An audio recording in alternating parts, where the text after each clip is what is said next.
Caton, bonjour.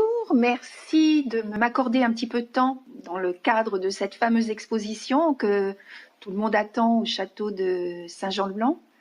Donc 10 jours au château, est-ce que vous pouvez nous parler un petit peu de tout cela, nous en dire plus?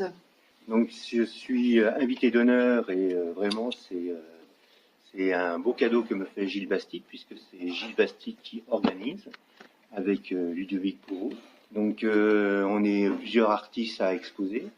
Il y a Vincent Alran, Richard Boutin, Cieux, Florence Diaz-Flouten, Dany Dufour, Charlotte de Maupeou et Michel Saint-Lambert, plus moi, Caton. Donc ce sera une exposition avec des nouveaux tableaux. Ah ah! Et donc? Et donc on a vu avec Gilles Bastide et avec Ludovic travailler un nouveau sujet qui reste toujours dans mes sujets, c'est-à-dire les animaux. Et j'ai travaillé des animaux africains que j'avais jamais fait encore. Donc c'est un peu revenir aux sources. Donc c'est intéressant avec les animaux, que vaches, béliers, moutons et autres. Et pourquoi spécifiquement africain? L'idée de Gilles Bastide, c'était le voyage. Et il était parti sur l'Afrique. Et donc, il m'a demandé si ça pouvait m'intéresser. Donc, j'ai mis un point d'interrogation.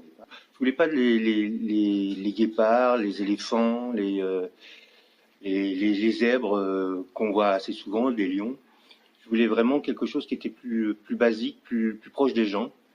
Donc, ce que je fais ici, c'est-à-dire avec les vaches, et retrouver un petit peu la même atmosphère, mais avec ces animaux-là, étrangers.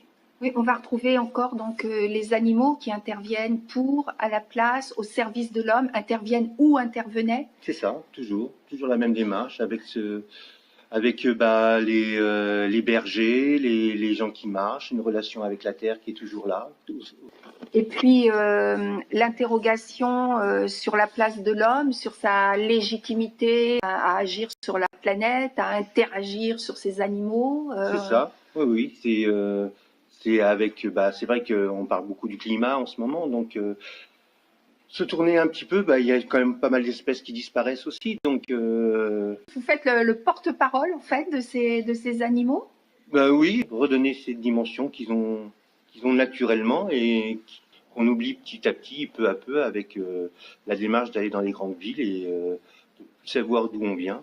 Et là, vous évoquiez la présence d'hommes à leur côté, parce que moi, dans mon souvenir, sur par exemple l'exposition du château de Saint-Jean-de-Blanc, que j'avais vu précédemment, oui. Là, c'était la série de la nature crucifiée, oui. Et puis des hommes taureaux, oui. Mais il y avait que des hommes sur ces tableaux-là. Oui. Là, on va retrouver hommes plus animaux. C'est une première chez Caton ou ça s'est déjà fait?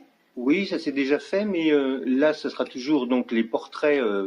Toiles, il y aura une vingtaine de toiles et ça sera surtout avec les animaux et des œuvres contre-collées de papier, plus croquis, où il y aura des bergers, voilà, avec cette poussière qu'on peut retrouver en Afrique, qui m'intéressait aussi, cette lumière m'intéressait beaucoup. Donc une évolution aussi dans les coloris, dans la palette cette fois-ci?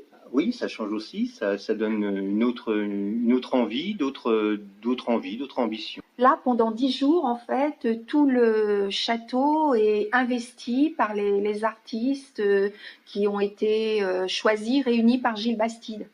C'est toujours un honneur d'être avec Gilles Bastide, un homme qui a représenté pas mal d'artistes ici sur Orléans et c'est un galeriste quand même exceptionnel, donc et qui est très proche de ces artistes. Donc ça m'intéressait de faire un bout de parcours avec ce monsieur. Du coup, vous allez découvrir les œuvres les uns des autres. Vous n'avez aucune idée de ce qui va être présenté? Voilà, je connais simplement les noms des artistes et leur qualité au niveau du travail, mais ce qu'ils présentent, non, ça sera la surprise. Tous les Orléanais ont hâte de découvrir, en fait, c'est sûr. Pour revenir brièvement à vous, je sais que vous n'aimez pas trop mettre à l'honneur, mais moi j'ai quand même envie de poser une ou deux petites questions encore. Et puis c'est vrai que le sujet là, c'est cette fameuse exposition qui est quand même l'événement marquant de cette Oui, puis fin d'année. ça m'a pris quand même voilà 6 mois de mon temps pour travailler sur ce sujet. Donc ça a été une parenthèse dans mon travail aussi pour m'intégrer, pour me mettre dans ces œuvres-là, pour penser à ce sujet-là. Donc voilà, donc dès que c'est lancé, je repars sur d'autres tableaux. Et là, pour le coup, je crois avoir vu que vous étiez aussi présent en parallèle dans 2 endroits, dans 2 lieux, à Barbizon et à Saumur. Oui. Comment est-ce que Capton arrive à, comme ça, être présent sur plusieurs lieux? Comment ça se passe? Ben, c'est une demande à chaque fois. On a toujours, voilà, j'ai des demandes. On fait un choix. Et le choix se fait souvent aussi avec la qualité de la personne qui m'invite. Là, Barbizon et Saumur, c'était 2 choses différentes, mais en même temps 2 valeurs intéressantes. L'une pour le cheval à Saumur, et à Barbizon, c'était ce parallèle entre les artistes morts du 19e, 18e, 17e, comme Rosa Bonheur, et un parallèle avec des artistes contemporains sur l'animalier. Donc, et en plus à Barbizon, donc c'était quand même intéressant. Si je comprends bien, votre choix, c'est une alliance subtile entre la qualité de la personne qui propose, qui organise, qui vous sollicite, le thème qui est proposé. Il n'y a jamais finalement de présence un peu commerciale, de complaisance, tout ça. Capton fonctionne pas comme ça. Non, ça m'intéresse pas. Il faut que ça soit aussi une relation humaine avec les gens avec qui le projet se fait. C'est des échanges, donc et cet échange-là est quand même est pour le public aussi. Donc, faut que l'artiste soit bien entouré et que les gens qui me proposent, je leur donne aussi satisfaction. Donc, c'est aussi dans les 2 sens. Et en fait, aujourd'hui, vous avez envie de partager ce qui se passe dans votre cœur, dans votre tête, au bout de votre pinceau.